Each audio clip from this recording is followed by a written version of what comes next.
Welcome to today's Power Hour, Ways to Improve Workplace Culture, presented by Kyle Heslin with Ironwood Business Consulting.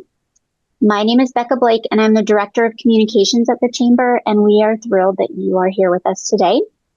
A couple reminders, we have Power Hour sessions scheduled every month for the remainder of 2025. They're always on the first Tuesday of the month at 10 a.m. via Zoom.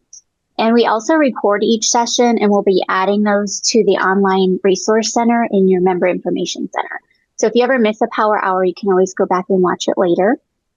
And to save as much time as possible for content and questions today, if you would put your name and your business or organization in the chat, just to let us know who's here with us today, that would be amazing. So I'm going to go ahead and introduce our speaker today.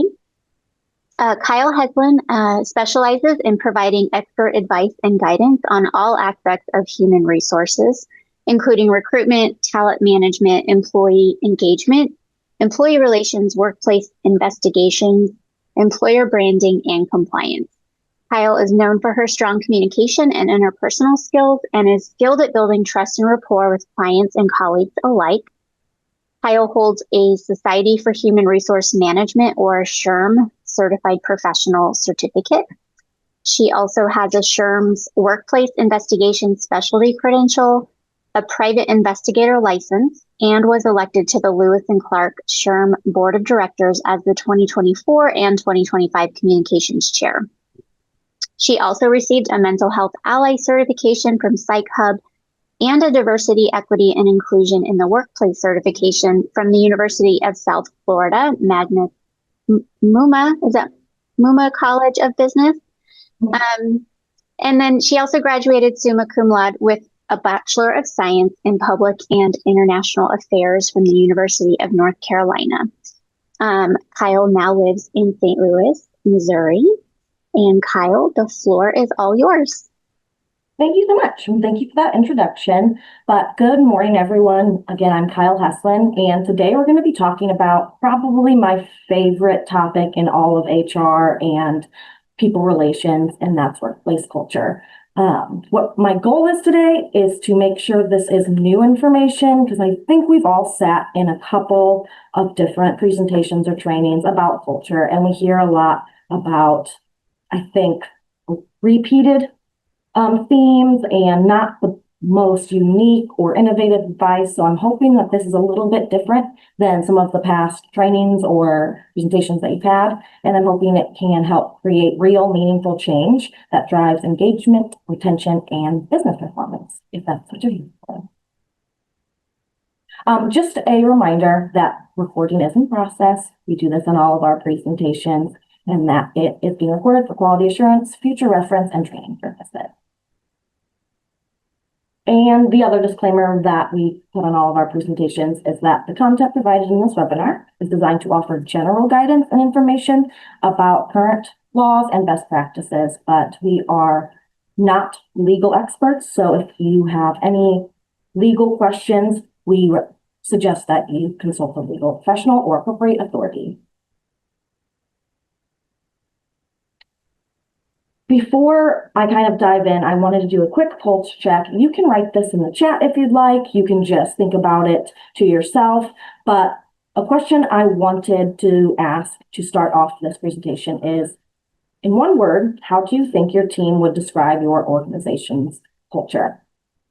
So if you want to take a moment and think about it, I highly encourage that if you feel comfortable that you add your word to the chat.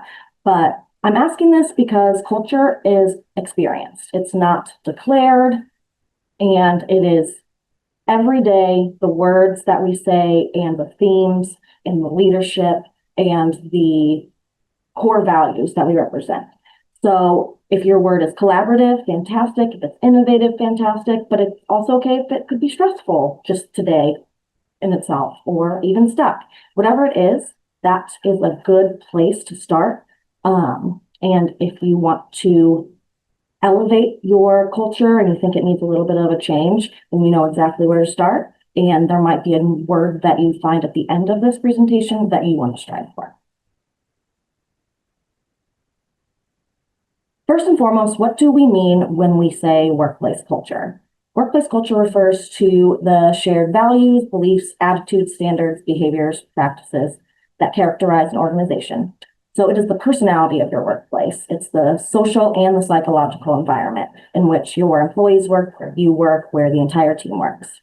It can encompass formal elements like your mission statement, your core values, your policies, your code of conduct, but it's also the informal elements. So that's the unwritten rules, the typical workplace norms, any traditions, or your interpersonal dynamics. So part of your culture is if you have a core values or a mission statement. Part of your culture is what kind of leadership style your management team or the overall team has. How do you communicate? Is it face-to-face? Are you a virtual remote company? Do you have Teams meetings where you have the camera on, or is the camera more off? What is the work-life balance like? And do you have recognition and reward system in place? Those are just a handful of the things that make up a culture, but a lot of elements and a lot of ways to focus in on each of them to help elevate your culture. There are also the 5 P's of culture. So basically a lot what we just discussed in that last slide. So the purpose, that's the reason your company exists. The philosophy, the beliefs and values that hold and guide your everyday decisions, even when things get very, very difficult. Your priorities, what gets attention, what is really the main goal of your year or 10 years or your company as a whole, what practices you put in place. So whatever you have in terms of habits and routines, and your projections. So that's your long-term vision and where you want to be when you reach the very top of the dream. There is, of course, a cost if there is a poor or toxic culture in an organization. Gallup does a lot of workplace surveys and studies for workplace culture especially, but they estimated that disengaged employees cost U.S. companies up to $550 billion per year in lost productivity. And that can also lead to, of course, turnover, which really elevates that cost to up to possibly $1 trillion annually. Because when you lose an employee, whether it's based on culture or not, to replace that employee and train that new employee and go through the recruiting process, the cost just stacks up day after day, the longer you have to fill that role. So the hidden costs are clear, but the actual financial costs are quite noticeable. So there is definitely a difference between forced culture and an empowered culture. So I might use restaurants a lot in my examples. I spent 20 years working and opening up restaurants, and I think that is where I would suggest almost anybody start their culture journey, because it is such a fascinating environment to work in. Can be high pressure, it can be stressful, it can be taxing, it can be wonderful and liberating and really empowering, but it definitely sees a lot of turnover. It sees a lot of interactions that could be negative or could really affect the people who are working at that establishment. There's not a lot of normalcy, or every day is different and you can't always estimate what the day is going to be like, or how much money they're going to make, or if you are going to be shut down because of COVID, like we had been when I was doing my last role as a manager and HR, the manager of HR at my last restaurant. Also, side note, if you're ever in St. Louis, I have worked at just about every big establishment. So if you're ever in town, please feel free to reach out to me, and I would happily give you some pointers, or, I know a few people, but with knowing a few people, I've experienced probably the worst of the worst and the best of the best. And when you're working in that environment, you can only really rely on culture, because there is only so much you can do to keep a already spinning workforce staying inside the building and not constantly leaving. And so that's where I really learned a lot about what it means to grow a culture and have that kind of empowerment for my team, and different things I could do to help elevate their experience, elevate their development, make them want to stay. So one of the things that I really focus on is the difference between what a forced culture is versus an empowered one. So I used a restaurant again, but if you see a smile policy that feels fake to both employees and the guests, that is going to be a forced culture. If you don't actually feel it when you walk into the building and you feel like it is just because they are trained to do that and they don't actually have the sincerity behind it, you're going to notice. And that kind of forced culture, that's just an example, but that could be, other examples could be top-down mandates, focusing on appearances only, creating resentment, and disappears under pressure. So the smile can kind of fade pretty quickly the moment something's going wrong. But when you see an empowered culture, that is an example of giving that restaurant staff or giving just your regular corporate office, if they have the ability to have autonomy and make things right for guests or clients without approval, and they feel psychologically safe and they feel empowered to do that, you're going to be able to tell the difference between the immediate customer service or client service or right then and there, because it comes from a more genuine place. It's built on trust. It focuses on outcomes and creates ownership. And it also helps strengthen the organization under pressure. So what actually is culture? Culture is not the happy hour at the end of the day. It's not just a mission statement on the wall. The culture is what people believe they're allowed to do, what they're allowed to say, or even challenge without fear. Culture is how you hire. It's how you terminate. It's how you meet new possible candidates. It's how you manage. It is basically your default operating system. So it's not the free snacks and the ping pong tables and the swag.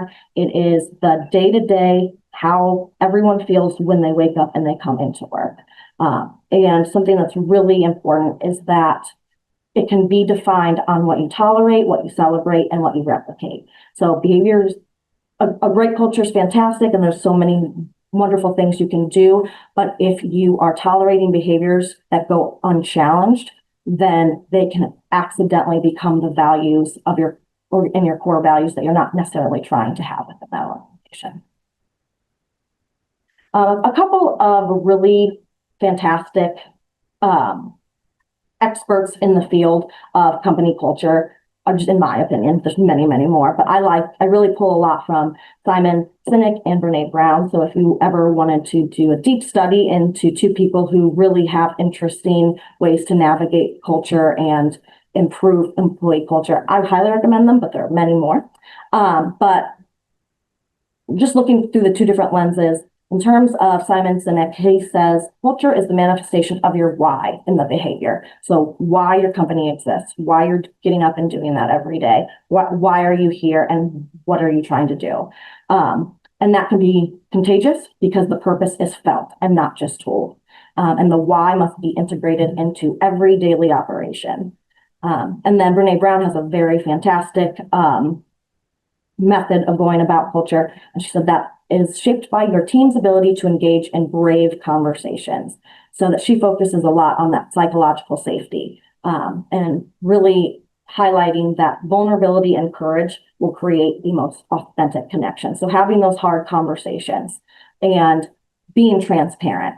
So in cultures where people can't speak with power, then it can really inhibit the organization from getting where it wants to be, and it can really hurt innovation and hurt growth. If you want to spot a culture that might be struggling a little bit, some things to listen for, and a big no-no in the culture sphere is we've always done it this way. That's the phrase that can keep organizations stuck, stifle new ideas, and possibly repel your best talent. This signals a more fixed mindset than a growth mindset, and it can be the enemy of progress. So really listening to everyone's opinions and what they have to say and what they can offer in terms of feedback and what they can contribute to the culture can be paramount to how you get to where you want to go.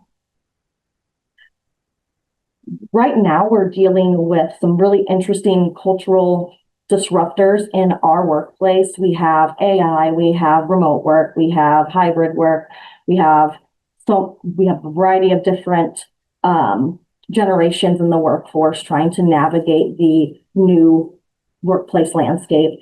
But a couple of the things that all companies are kind of dealing with in terms of culture right now are, I'd say, these five, and we'll go into them in depth in these next slides.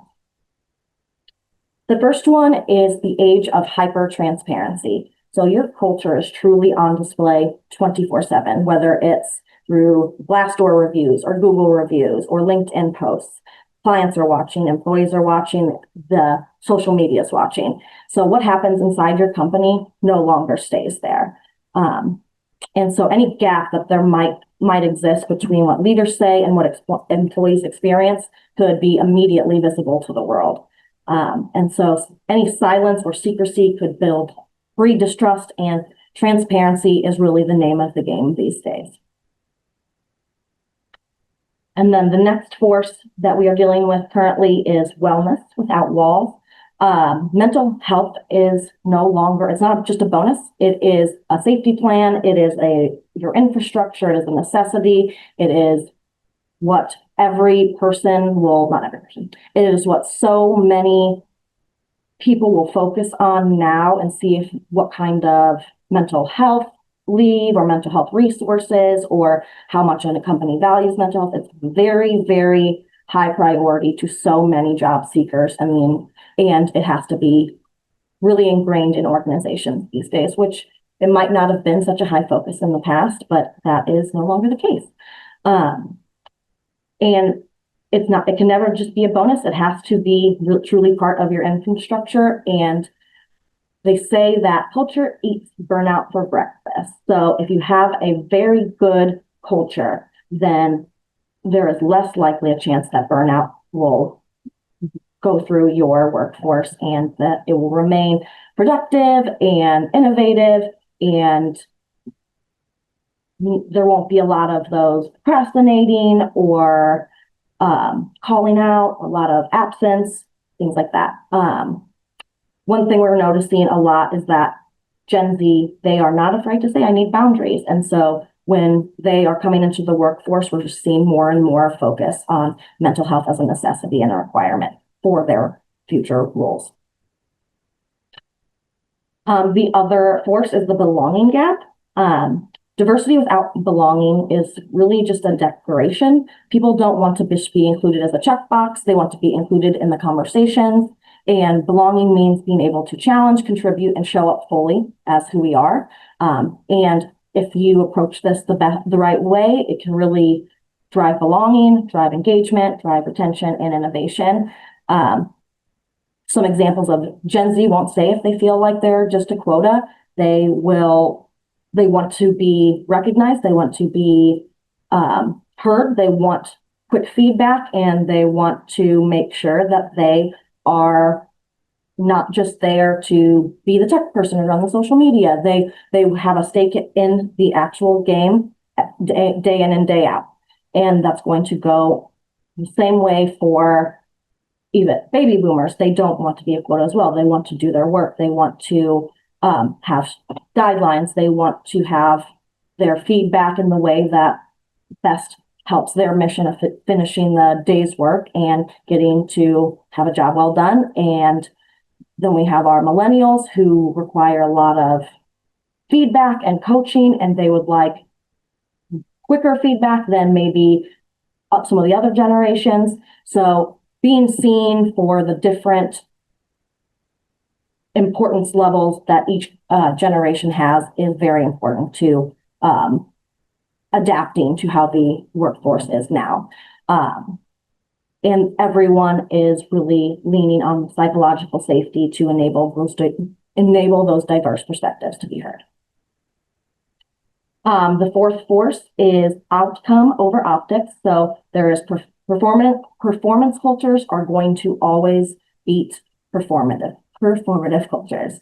So companies are shifting from a culture that looks good to a culture that actually produces results. They're no longer impressed by surface level perks. They want to know, do I matter here? Recognition must be real, and it can't just be routine. So impact matters far more than intention. So they want to make sure that there's an accountability and that people are saying what they mean and meaning what they say. The final course is the rise of microcultures. So if a culture feels confusing, it's because it might be decentralized. So if you're not totally sure what your culture is, there is a very large possibility that there could be microcultures within your organization. And most organizations don't just have the one giant culture that they're trying to achieve. They have many. Every team might have one. Every manager might have one. Every break room or Teams chat might have a different little ecosystem. And that's why culture has to be taught from the top and really be a whole company effort and really include everyone across the organization. This slide is an example of our personal core values at Ironwood. As you can kind of see, they are probably not your typical ones that you see every day. They're very much us. And probably my favorite thing that we've ever done as a company was to create core values as a team. We took the entire organization, every single person had input, they had a vote, they could contribute, they could veto if it really, really went against what they thought that our company was about or what we stood for or what we were trying to strive for. And if you don't have core values already set, this could be a fantastic exercise to do at your organization. But we live by our core values day in, day out. We live by our mission statement. But when your core values are truly representative of the people that work in the company, then that builds the foundation of culture. Then you know that every day you're going to be waking up and going to your job and being able to work the way that correlates with how your values correlate. And so you believe in the company, you know what the mission is, you know what's expected of you. And if you ever get stuck, you know what the right thing to do is without needing constant management or oversight or permission. So probably our favorite thing was when we created the core values as a team because we didn't have them yet. And so our president said, let's all create them together. And it truly represents who we are as a team and every individual there. There are also there are culture multipliers and there are culture blockers. So a culture multiplier is an individual or a moment or a process that creates that good energy, ownership, and trust. It doesn't have to be a leader in the organization. It can be a new hire that asks, why are we doing it that way? I did it this way at my last role. Do you think that could be beneficial? It could be a team member who sends nice follow-up notes without being asked. It could just be the person in the meeting who is able to bring laughter to any tension or be a mediator. Really, anyone who is an ambassador of your company, who is positive, who promotes company, who believes in the mission, who believes in the values, that's typically going to be a culture multiplier. But we also have culture blockers from time to time. And those are norms or individuals that quietly erode our morale at the organization. And you might hear, that's just how he is. That's just how she is. We don't have time for feedback, unchecked gossip, chronic silence, passive conflict. If you see cliques building throughout the organization, those could be potential culture blockers. One thing I like to really highlight is that culture and customer service or client service or guest service, they go hand in hand. So an employee experience will most likely equal a positive customer experience as well, hopefully.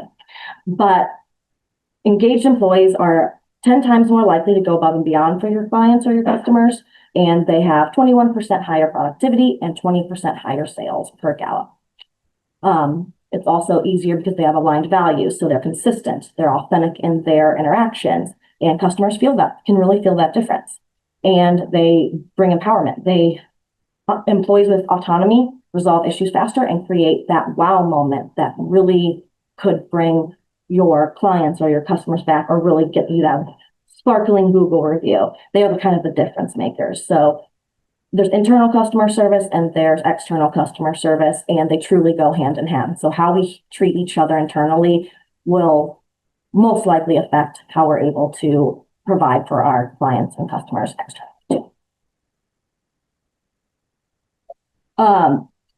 If you are ever in a situation where you want to kind of improve your culture at your workplace, and you need kind of a catalyst, here's an example of one of the models. It's kind of how you stop talking about culture and hopefully start designing it. This is kind of just a framework, and I go into each one in a little more depth in these next slides. So first, you're going to want to code it. First, you're going to want to define the rules. And that's not just what's in your handbook, it is the real ones. What behaviors get rewarded, who gets promoted, who's allowed to speak up. This is kind of the culture code. And these are things that you should write down to create your culture playbook. Are there any unwritten rules for new employees that they don't have to learn the hard way? And getting all of that down and just getting a good base of what it's likely going to map to your core values and your mission statement as well. But that's kind of a good place to start, is reviewing what behaviors are, reviewing where you are now, where you want to be, or what you would like to see changed if it is having a more negative effect on morale. And then the next step would be to model it. So leaders are our lighthouses. People don't always believe what you say, but they believe what you repeat. So if your managers are undermining your values in any kind of micro behavior or even macro behavior, which is far more scary, the whole system can really collapse. So teaching and training our managers to have the same core values and the same confidence and the same process, and if there's any type of terminations or discipline, making sure that everyone's on the same page and they're playing from the same playbook, if you will. So things that we need to model are admitting if we make a mistake publicly, and being candid and being humble, giving very specific praise to the people, to each individual person. Blanket praise isn't going to always do the job, but if you make it a point to go to individuals with very specific and very custom praise, then it can make all the difference, rather than great job, team. But if you really highlight things that people are particularly proud of, and they can have that sense of belonging and that sense of accomplishment and want to continue to strive and do the same things going forward. Transparency is very, very important to the workplace today, especially, but just making decisions transparently. Sometimes you might find the staff or the team wanting to know why a decision was made, and that isn't always how it was in the past. Sometimes decisions were just made and there would be not a lot of explanation, but that does not go as easily these days. So people really yearn for that transparent understanding. They want to know what's going on within the organization, and they don't want to be surprised.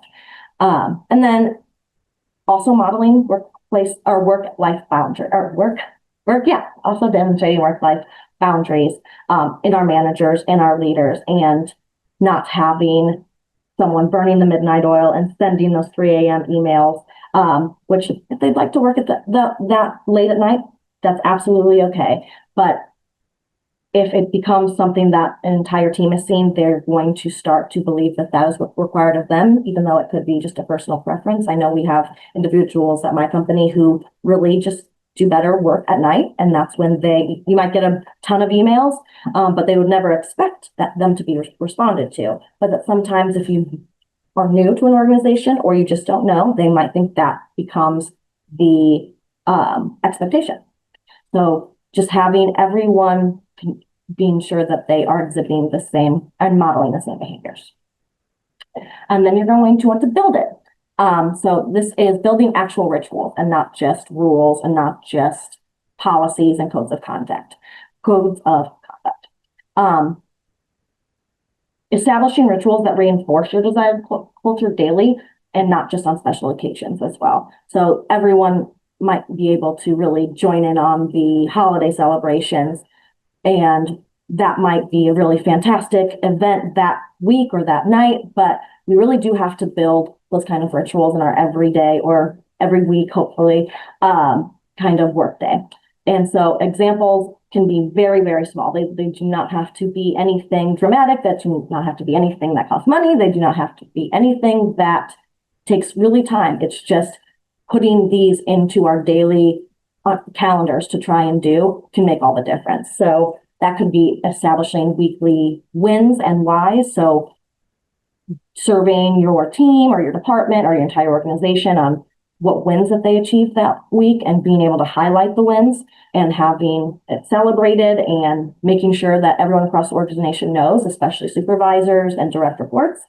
And also making sure that they are explaining maybe why something maybe didn't go as planned and learning from it as a team and not just having that information in a vacuum or siloed. Other examples can be learning lunches or professional development. Having that as a constant within your organization can really improve workplace culture and workplace engagement. One thing that we do at our company is before we have our management meetings, we always do our personal best and our business best. So what was the best thing that happened this week in your personal life and your work life? It's just a good segue and makes the meetings go a little bit more light and makes us kind of bond as well. You could also have morning coffee breaks with maybe it is having a little bit of time with the leadership of the company and just having those water cooler talks about coffee. And another example is doing a lot of icebreaker questions. You can really learn a lot about individuals with those icebreaker questions in the beginnings of meetings. These are small things that you can do at meetings, at before the workday starts, at lunch, and they don't take a lot, but they can do a lot. They can have a lot of impact on just day to day. So even the tiniest rituals truly can have a massive morale shift. And then finally, scale it. So we always say what gets measured gets managed. And so an example of measuring it is if you could create a data dashboard, or if you have an HRIS, you can use that if that tracks different data points that are really relevant to workplace culture. So that could be things you can track could be engagement surveys if you do those. It can track your turnover rates, your attendance.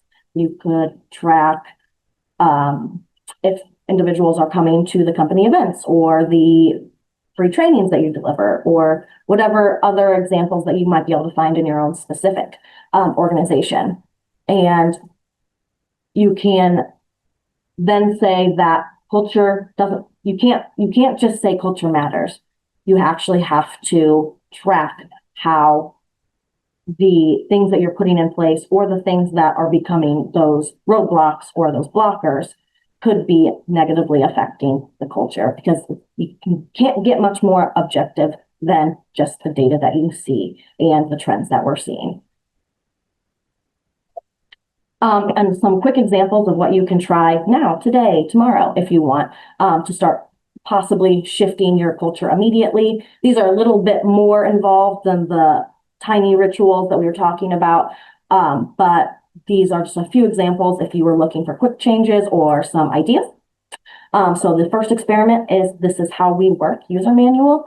That is not an HR policy. That's not your handbook. It's a team designed playbook with your tone, your values, your humor, your weird quirks of the organization, and what you guys believe in and what you value and what you hope to, or what you hold pretty much dearest to the organization, what your true mission statement and your reason for being and your why, if you will.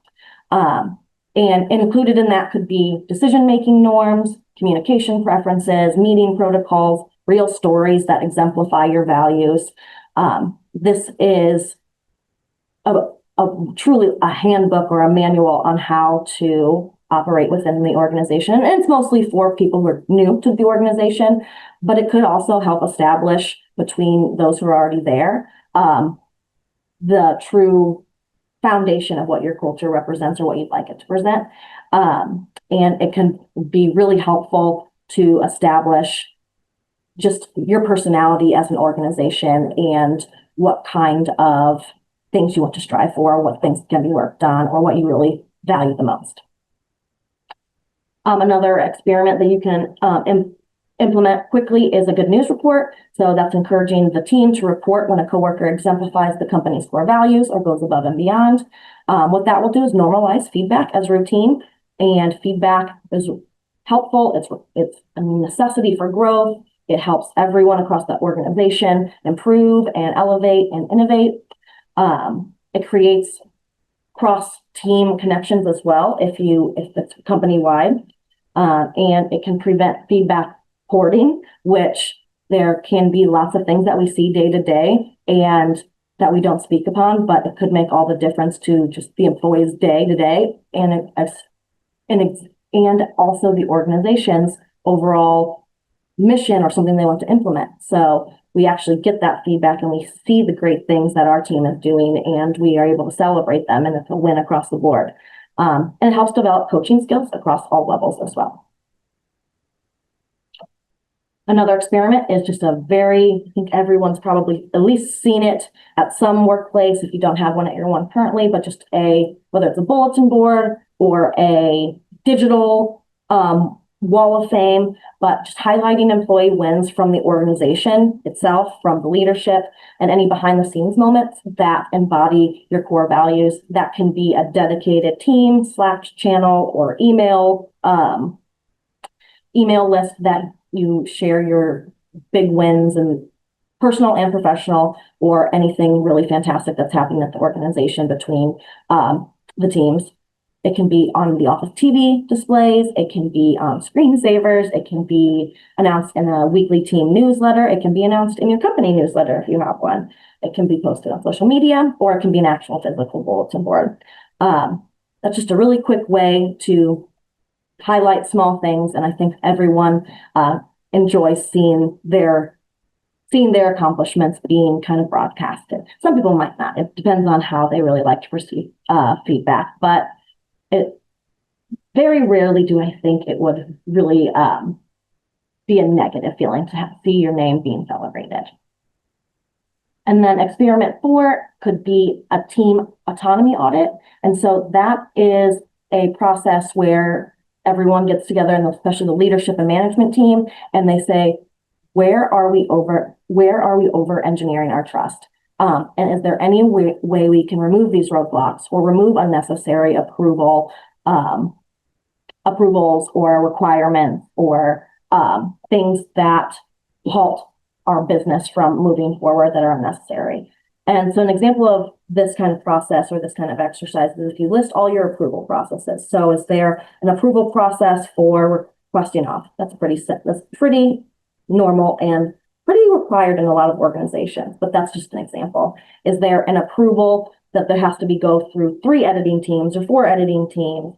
Does the president of the company have to sign off on every single social media post? Things like that that can be both a roadblock, but can also be helpful to the employees if they are able to really take ownership and not have to go through every single approval process that really prolongs the task or the project. And then they can feel ownership, and they can feel trust, or they can feel like they are trusted, and can really build their confidence and really help improve workplace culture. So you could list all approval processes, question their necessities. Maybe your goal is to remove 20% of the approvals that you've deemed unnecessary, or can be handled by any level of the staff, regardless of how long they've been there. And it's just really building that trust and knowing that There's no micromanaging going on, can be a big win for most organizations as well. And then kind of measuring that impact of if there is speed and quality after you are able to review the last few months, and if that helped improve productivity, and if quality suffered, so you can really test it later, and you might have the most positive results and be more productive, and then all of the people involved in it can feel that empowerment and trust and know that that the company believes in them and that they are very good at what they do. And then the last example is psychological safety check-ins. So we can do this once a quarter. Simply ask 3 questions. Can you be yourself at work? Can you share ideas safely? And can you fail without fear?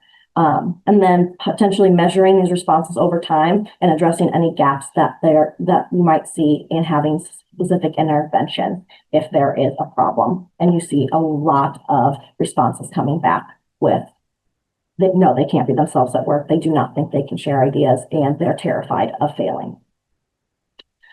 There are some real world examples as well. I am going to speed up a little bit, but one of the well-known one is Google's, you cannot innovate if you're afraid to speak. So even with world-class engineers, Google couldn't optimize performance until they optimized trust. And they created tactics like no interrupting and assuming positive intent. They have anonymous surveys and have internal feedback tools to celebrate their peers. Netflix is another one that's usually championed for its positive culture. It doesn't just say that they trust employees, they build systems that that force leaders to walk the walk, even if it's kind of uncomfortable. It focuses on performance, candor, and impact. Employees are expected to work with honesty, high accountability, and independence, and it's not really about fitting in, it's about leveling up. Just as a caution, this is a high accountability culture, and it's used as an example of radical ownership. That's not necessarily a one-size-fits all, and these are giant corporations as well. So everything is a grain of salt. This is just some of the more prominent cultures that we have heard are positive for their employees. Patagonia has a mission to save our home planet. So every decision from hiring to product development filters through their environmental mission. So everything constantly goes back to the mission. And when your mission is clear enough, it becomes a filter for everything and not just marketing. It's built around action and not just slogans. This one is, of course, dear to my heart, the Ritz-Carlton. They have a philosophy that empowers every employee to deliver memorable service, and they use different things like a discretionary budget to solve guest issues, lineup rituals to reinforce service, stories, and mission. They all carry cards that have statements about what the mission is, what the core commandments are. It's a very interesting, and it's very client service driven, and they have a high emphasis on training as well.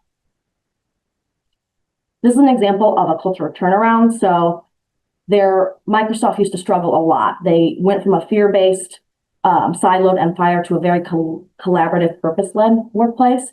They brought 200,000 employees worldwide along their culture transforming journey. And they created things like hackathons to help it generate employee input on the culture transformation. And they used different systems to constantly evolve what they were doing. And they were able to have a multi-billion-dollar valuation increase, lower turnover, and higher innovation. This is an example of a warning story where Uber, this is pre-2017, they were known for a very toxic, high-performance culture that imploded. Its early culture was aggressive, hyper-competitive, and dismissive of ethical red flags. And the moral of the story is what you tolerate can become your culture. So high performance does not justify high dysfunction. It takes a lot of discipline and trust-based culture rather than a fear-based one to prompt leaders to rethink how best to hold themselves accountable to their entire team. And sometimes when a firm scales up very quickly, they'll run into things like this. They become a little detached from the rest of the organization, and that can create a lot of misalignment. Some organizations might use culture improvement plans. So when you want to take an actionable method-based culture improvement plan to your organization. There are some pretty typical steps you can take, and this is pretty much the framework by most HR organizations like SHRM and HRCI. But a cultural improvement plan is a structured, measurable initiative that targets specific gaps in workplace behavior, morale, and alignment. So it has to be time-bound, it has to be behavior-based, co-created with employees in mind and with the employees themselves, and embedded into your leadership routine. There might be common culture gaps that require something or require a culture improvement plan. So that could be lack of feedback in your culture. So there's tension, or there's just silence during meetings. There is unclear expectations and confusion, or passive aggressive behavior and communication. It could be siloed communication, which lots of duplicate effort, office politics, slow progress, and not a lot of collaboration. Disengaged management can absolutely be a culture gap that needs immediate culture improvement plan, SOS, if you will.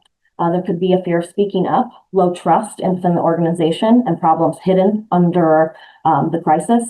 And it could just be a misaligned value issue where core values are ignored in practice, and there is just cynicism across the organization. There are 6 elements of a strong culture improvement plan. So first, you diagnose the problem. So what problem are you trying to solve, and how can you get feedback on it? So whether that's surveys or meetings or exit interviews. Then you're going to define the culture, behavior, and mindset that you are trying to shift. Then you're going to want to design the interventions that you put in place. So what is it going to be? Coaching? Is it going to be a value alignment? Is it going to be restructuring? Then you're going to want to activate those you place in charge to deliver this new organizational change plan, and make sure there are visible milestones set that people are being very sure to hit each time, and they're not kind of just very much project schedule kind of approach to this, where we say we're going to hit these milestones and we are going to be true to that, and we're going to speak as to why maybe we aren't hitting these milestones. Maybe that's a weekly meeting, maybe that's a bi-weekly meeting, but really making sure that those milestones are hit and helping each other as an organization hit them if one individual can't do their milestone of that quarter or that week even. And then we're going to want to make sure we measure it. So maybe that's quarterly pulse checks, behavioral audits, or feedback scores. And then making sure it's embedded in your onboarding and your meetings and your reviews, and your performance reviews and your rituals. You'll know if it's working, a cultural improvement plan is working, if you see more cross-team collaboration, if feedback is more routine and it's not forced, if there are more ideas and more suggestions, if there are people who maybe were a little bit quieter before but are speaking out on things that they think could improve the organization or a process, if there's a reduction in the us versus them language, if turnover stabilizes, if you're getting a lot of employee referrals for, hey, my friend really wants to work here, she'd be great for the role, and they're actually referring people they know to your organization, is always a good sign.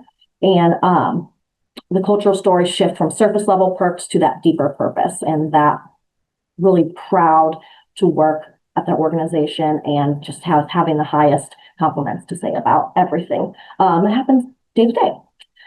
These are just a couple of things that we do at our organization. That by no means are they the right way. It's just something we've have experience in. One thing that we do for our new hires is after 90 days, we have a 360-degree review where the new hires get to give us a feedback on what they experience at our organization in the first 90 days. They can do it in any kind of medium they want. It can be a PowerPoint, it can be a book report, it can be a rap video if they want. It can be anything that makes them the most comfortable. And they give a SWOT analysis, they give some feedback on what we can improve and ideas that they've had, what they feel is working, what's not working. It's really, there's no rules, and it has given us some of our most innovative ideas that has changed the entire trajectory of different individuals' roles at the company, because they mentioned that they'd really like to be interested in doing something like this. And so we put that in place. We've had some of our best ideas in these, and it really helps orientation and a new hire feel like they are part of the company and they make big changes.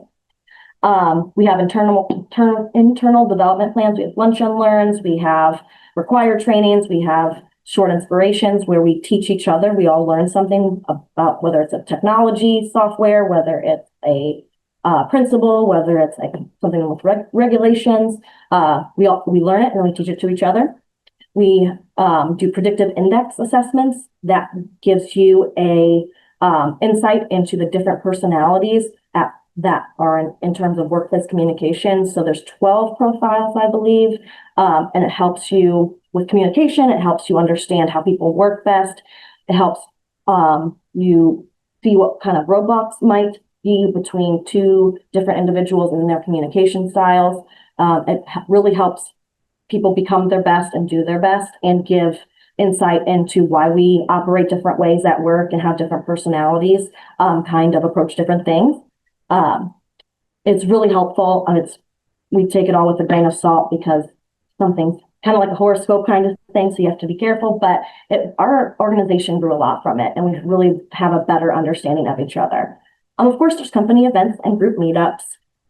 We do icebreakers every chance we get. I think my favorite icebreaker that anyone suggested was if you could create your own personal holiday that was your favorite things in one day, what would it be? And we learned so much about each other in the most random question. And we learned what is really important. We learned the little quirks. We learned how someone would celebrate if they could create their own holiday.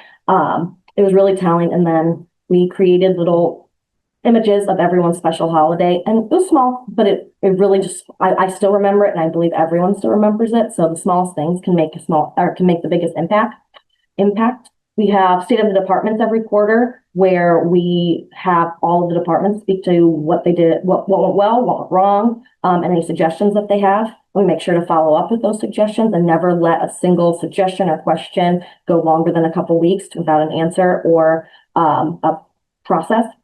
We have same page meetings where you just take 30 minutes to get on the same page and be able to talk to your manager or supervisor about things that might be a little confusing and get the roadblocks removed.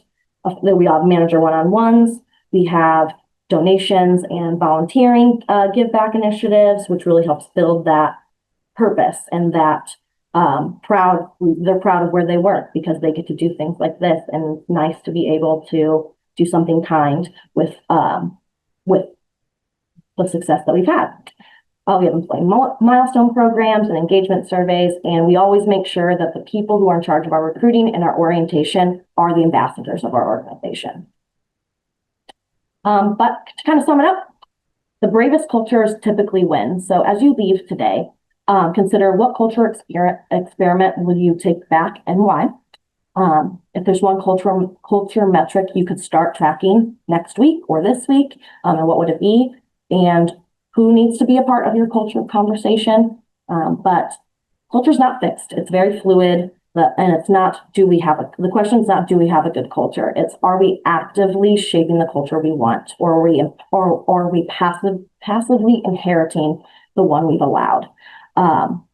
It's going to be a learning process. It's going to be ongoing.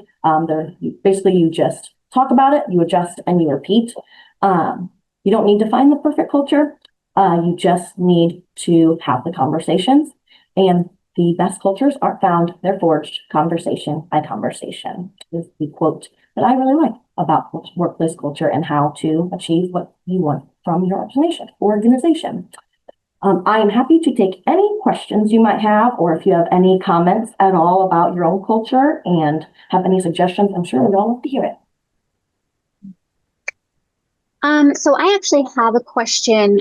What would you say are some of the most common issues to look for when you're trying to maybe improve workplace culture? Like, what are some of the most common things that you think are, causing like red flags? Yeah, red flags. Yeah. So if you're in a big meeting, like if you have a company annual kickoff or state of the department or just a monthly all staff meeting, and there's a lot of silence and you're saying big things, you're saying kind of revolutionary things or sharing a lot of very important things and you don't hear a lot of feedback, and it's just kind of crickets, that can be an indicator. Some people are just quiet, they're more introverted, they process differently.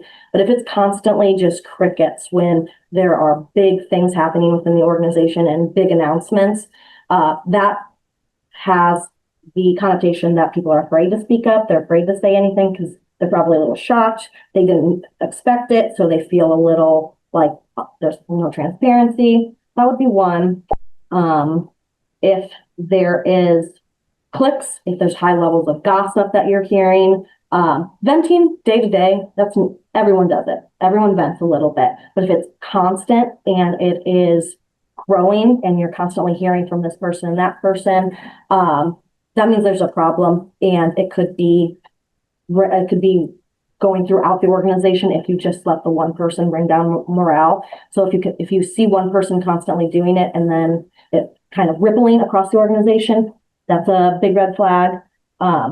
If there is we're a remote company, so we can kind of tell if it's a very quiet day. Sometimes people are just busy, but if it's very quiet for a long period of time and people aren't engaging in the ways they normally would, that's an indicator for us.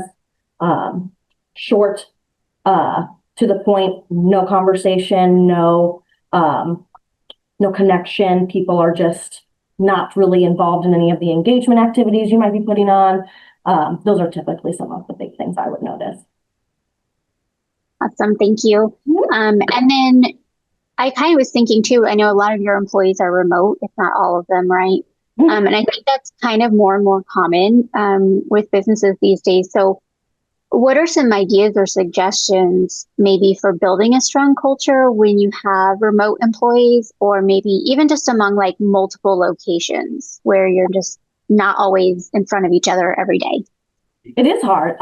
You got to get pretty creative sometimes. So we make sure our orientation, for especially if you're just starting out, it's a new hire, that it's the most friendly person that you have. It's someone who really chats up the organization, is excited.